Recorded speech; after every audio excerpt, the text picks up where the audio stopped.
Bonjour à tous et bienvenue sur cet épisode du podcast de Geek Plus, le podcast de la logistique automatisée. Alors, je m'appelle Alexis Richet, je suis responsable de grands comptes internationaux pour Geek Plus Europe.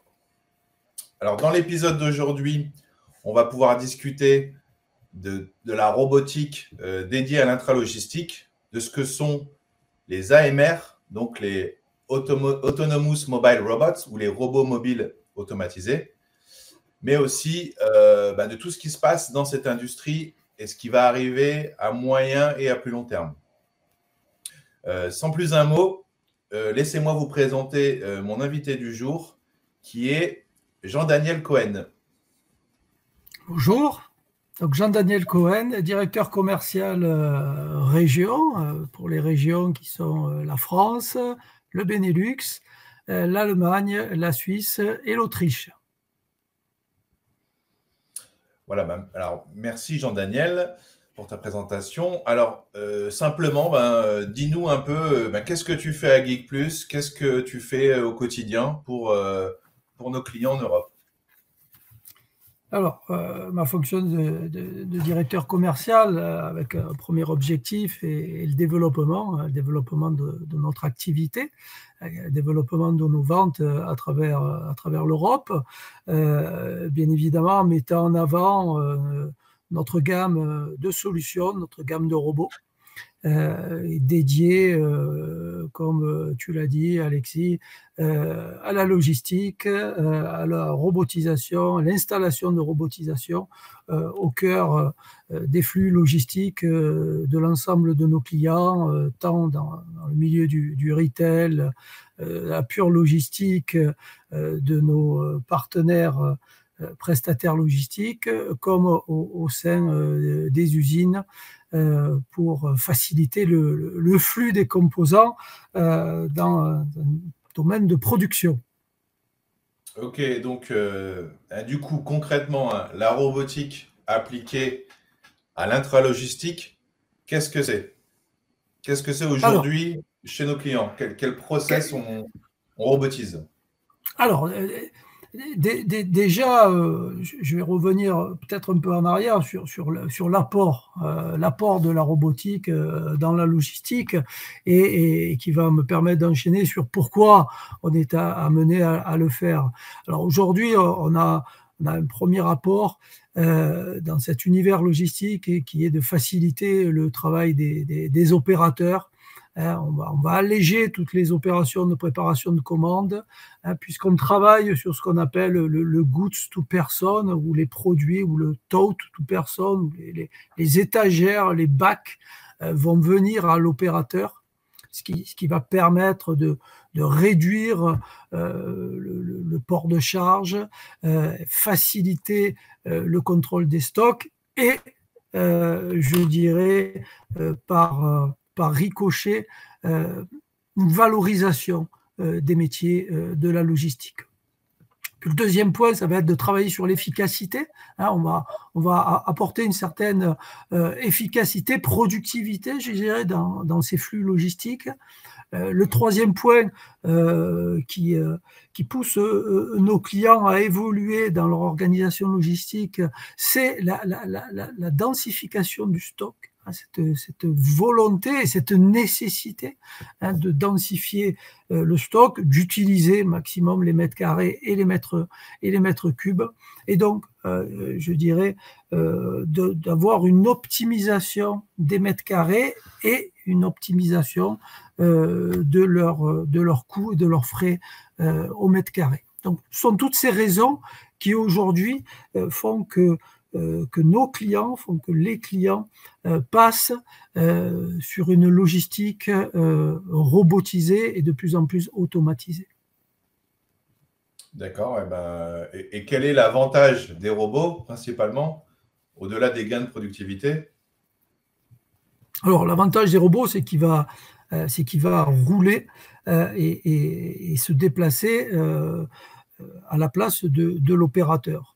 Donc ça, sans donner trop de chiffres, mais on sait qu'en moyenne, un opérateur en préparation de commande, il va faire entre 10 et 13 kilomètres.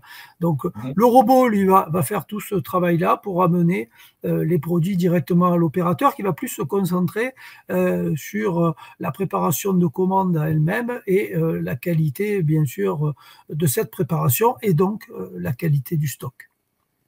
Ouais, d'accord. Donc, un impact direct sur le travail du manutentionnaire qui devient beaucoup plus qualitatif, si j'ai bien compris. Et, Alors, et pour ouais, une productivité effectivement, globale. exactement. L'opérateur, je dirais, va amener toute sa valeur ajoutée, sa connaissance des produits, son attention à la qualité de la préparation de commande.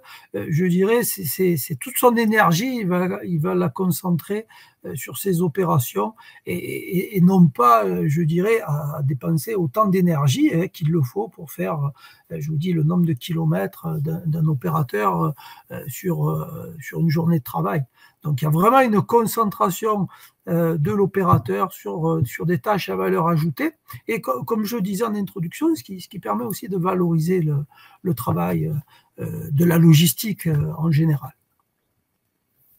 Et bien justement, au-delà des buzzwords entre AMR, AGV, etc., concrètement, un robot mobile autonome en bon français, ça fait du picking, ça fait du tri. Qu'est-ce que ça fait comme application concrète? Alors, en application concrète, on a plusieurs solutions. Première, comme tu l'as dit Alexis, on va faire du picking, les robots vont apporter les étagères vers les opérateurs pour que ceux-ci puissent préparer les commandes. Il y a d'autres robots qui vont apporter non pas des étagères mais des bacs. On va parler d'une autre série de robots. Chez nous, on appellera les P40 qui vont amener des bacs vers les opérateurs. Et puis, on a également nos robots shuttle qui, eux, vont être, je dirais, chargés de gérer tous ces bacs, les rangements des bacs à l'intérieur des racks. Et puis, on a une série où là, le robot va être plus, je dirais, principalement roulant, avec qu'on appelle des robots de tri, qui vont aller d'un point A vers des points B, C et D, qui vont faire du dispatch de colis, des dispatchs, donc du tri. Donc là, voilà, on va avoir trois grandes familles. Je dirais, on va avoir les robots picking, on va avoir les robots un peu plus de déplacement, et puis on va avoir les robots de gestion de bac avec les robots shuttle qui vont s'occuper de ranger tout le stock. Donc voilà concrètement ce que font des robots mobiles aujourd'hui. D'accord. Et donc, une petite question, je pense que beaucoup de monde se pose, c'est au-delà du mot AMR qui est très connu sur les réseaux et dans l'industrie, on parle aussi beaucoup des AGV, que beaucoup de personnes pensent que c'est un peu l'ancêtre des AMR. Je voulais te demander, voilà, AMR, AGV, pour toi, pour Geek Plus, c'est quoi la différence? Alors, nous, la grosse différence entre les AMR et les AGV, c'est que l'AGV est guidé. Donc ça, c'est le point important. Donc vous avez aujourd'hui, vous pouvez encore retrouver bien sûr des robots qui vont être philo-guidés, qui vont être accompagnés. Contrairement, je dirais, à l'AMR, qui va bien évidemment être guidé, alors soit par des QR codes au sol, soit ou par du Wi-Fi, mais dans une manière d'être guidé beaucoup plus flexible. Donc en fait, avec les AMR, vous gagnez en flexibilité, vous gagnez en mobilité de votre robot. C'est assez rapide de définir une zone et surtout vous gagnez en flexibilité. Donc, on a tous connu des AGV qui étaient philo-guidés par des fils qui étaient, je dirais, encastrés dans la dalle, donc avec une certaine organisation assez lourde. aujourd'hui, avec les AMR, puisque pour expliquer de manière simple, vous allez retrouver au sol des QR codes, et pour certains, même plus de QR codes, uniquement du Wi-Fi, qui vont accompagner d'un point A à un point B, à un point C, les robots. Donc, je dirais que l'élément clé entre l'AGV et l'AMR, c'est qu'avec les AMR, vous gagnez de la simplicité dans la mobilité des robots et vous gagnez de la flexibilité. Merci beaucoup pour ce point clair sur la distinction entre ces deux acronymes. Oui. Et donc les AMR, on peut dire que c'est un peu le futur de la logistique d'aujourd'hui, entre guillemets. C'est aujourd'hui que grâce aux AMR que demain on va faire évoluer l'industrie vers la logistique du futur, l'industrie 4.0 en quelque sorte. Mais qu'est-ce que tu vois voilà, aujourd'hui, tu as bien expliqué tout ce qui était possible à faire avec ces AMR. Mais demain, imaginons l'entrepôt du futur, comment tu le vois, notamment dans sa partie automatisation, robotisation, à quoi il ressemblerait? Alors, bon, vaste question, on pourrait dire, mais je dirais que dans ces grandes lignes, pour moi, l'entrepôt du futur, il doit principalement permettre, je dirais, aux opérateurs, à l'humain, puisqu'on oppose souvent le robot à l'humain, d'apporter des tâches principalement à valeur ajoutée. Et je dirais que le robot, demain, doit de plus en plus se charger de tâches avec une moindre valeur ajoutée. Donc, toutes les tâches ingrates, je vais le dire comme ça, déjà, il faut qu'elles soient utilisées par les robots. Et la deuxième, je dirais, la deuxième étape, ou en tout cas la deuxième partie de la robotisation, c'est l'intelligence artificielle. C'est vraiment d'apporter un plus. Alors, on va parler de préparation de commandes, découpée de plus en plus par un nombre de clients, découpée par type de produit. Voilà, le consommateur est de plus en plus exigeant. Et donc, la machine va devoir enregistrer et consommer de plus en plus de données. Donc, le robot plus l'intelligence artificielle vont vraiment permettre, je dirais, aux entrepôts d'aujourd'hui et de demain, de laisser déjà l'homme au cœur de la décision. Ce sera toujours les équipes qui vont piloter ces robots. C'est important de le dire, ça. Ouais. Ça, c'est un point capital.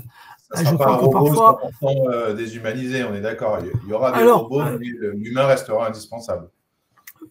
Bien évidemment, on peut envisager, et parfois c'est souhaitable, que dans des zones de travail, on va dire de type de travaux dangereux, l'homme ne soit plus et n'est plus en danger.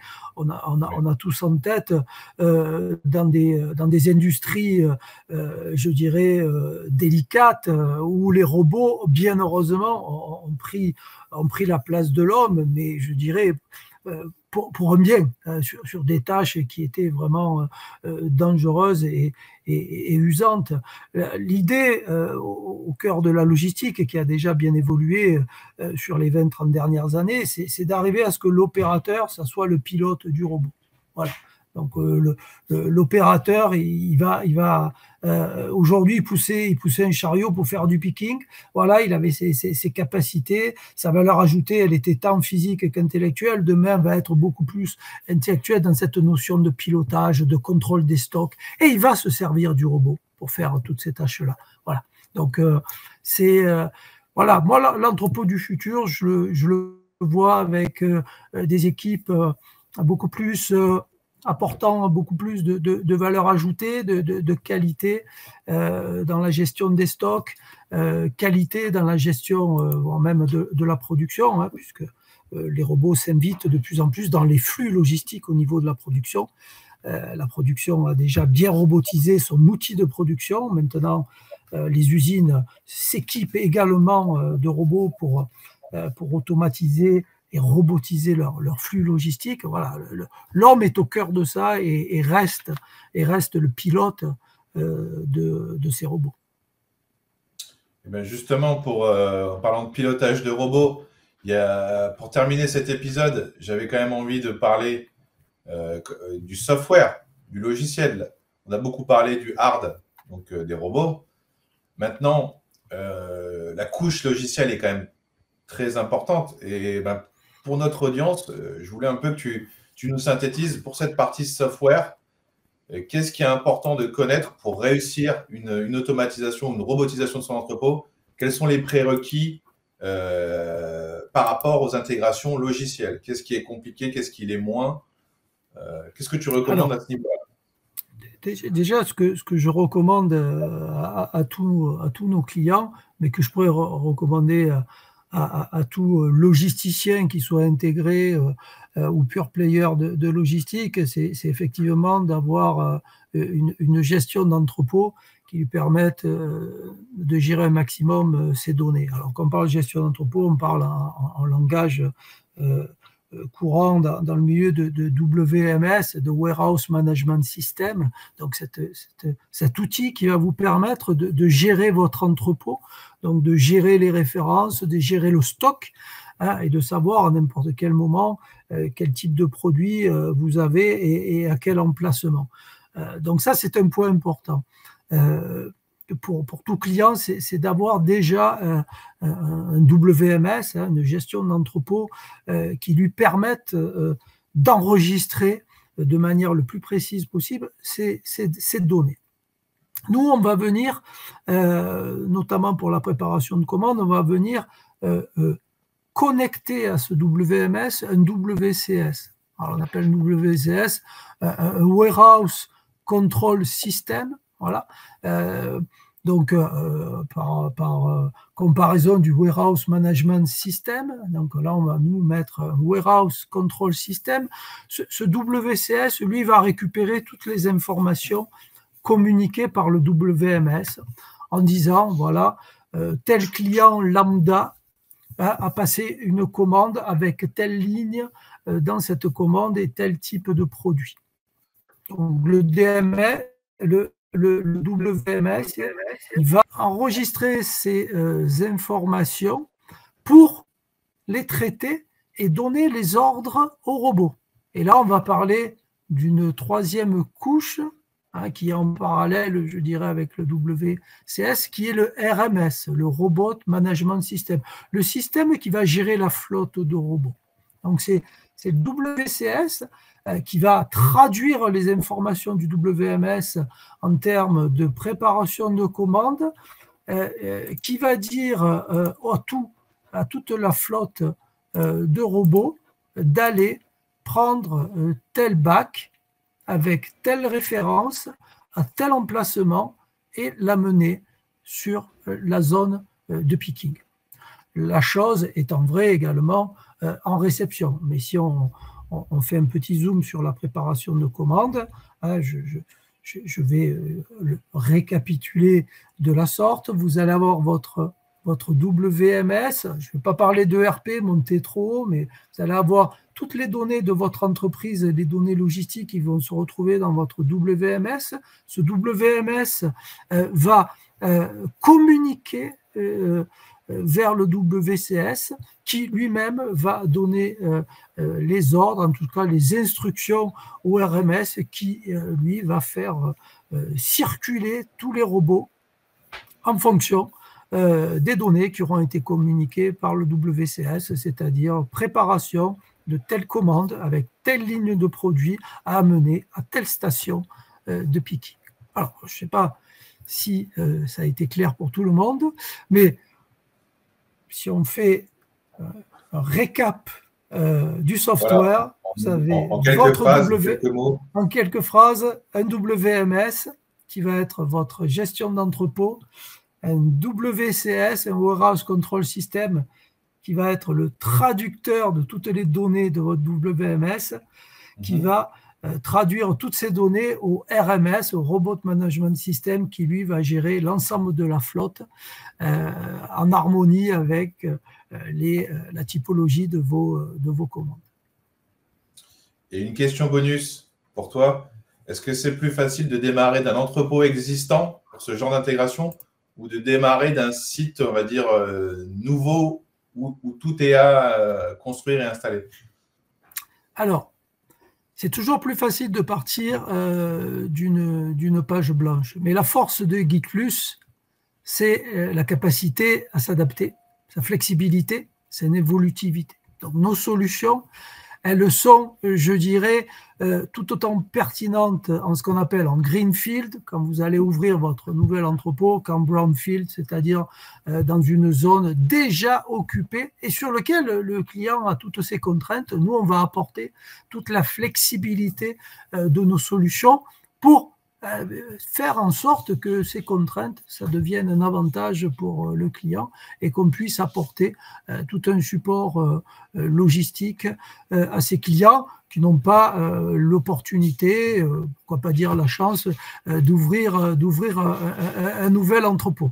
Donc voilà, je dirais l'élément. On est tout aussi performant sur une nouvelle installation que sur une installation déjà existante pour laquelle on va apporter toute notre flexibilité. Ouais. Eh ben, merci pour cette ouverture, justement. Et on en parlera en détail de tous ces aspects de la flexibilité des solutions Geek+, et pourquoi sur le marché, on a vraiment un positionnement assez particulier, dans le sens où on s'adapte vraiment à tout type de configuration et à des scénarios de croissance ou de décroissance de l'activité. Ça, c'est vraiment la force de Geek+, ou de déménagement, entrepôt, etc. Et ben on en parlera dans le prochain épisode. En attendant, voilà, je vous dis à bientôt. Merci Jean-Daniel et à très vite.